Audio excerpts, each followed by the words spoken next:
I'm Neve from the Legors, and this is my amazing combination lock safe.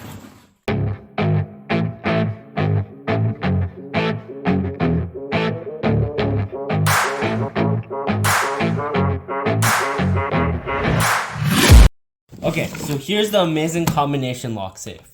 So basically, how it works is, if you pull out the drawer without doing anything, nothing happens. If you randomly turn this lever, nothing happens. If you randomly turn the dial, nothing happens.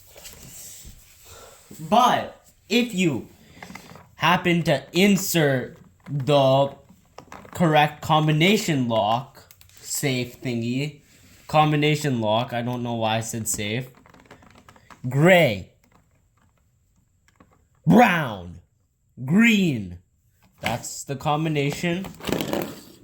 Out comes your amazing safe with enough ample storage to keep whatever you want.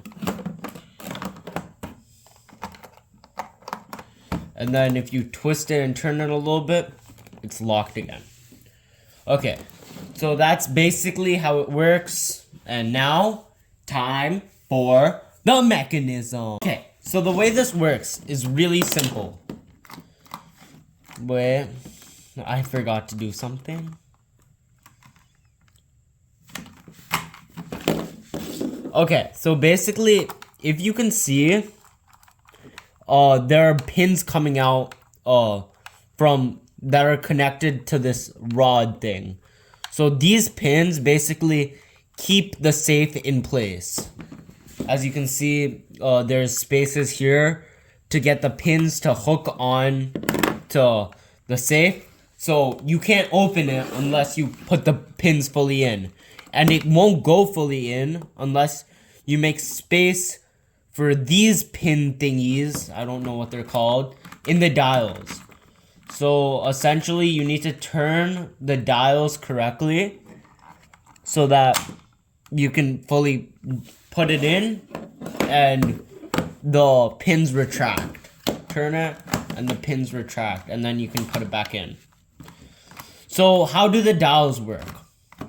So basically the dials work, each of the dials like turn the next dial. So how it works is you turn all of the dials and then make sure the last dial is aligned, and then you basically turn the other way and then keep on doing that until you have all of the dials aligned.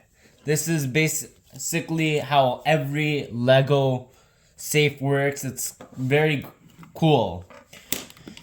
And then only then can you open it. So a big problem with this thing was creating the right amount of friction. Because if you don't create friction at all for these dials, then what will happen is they'll like have a mind of their own basically and turn on their own because of like forces such as from like the axle rotating or because of gravity. Like these will turn, and we don't want that because then it'll be hard to like set up the like order correctly. So what I did was at the bottom I added some bricks to create friction, and that friction is just enough so that once you finish turning the dials, it stops moving.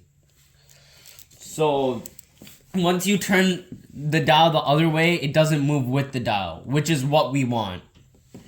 And that's like the hardest thing with this whole entire thing. So anyways, that's pretty much it. Now it's time for the destruction.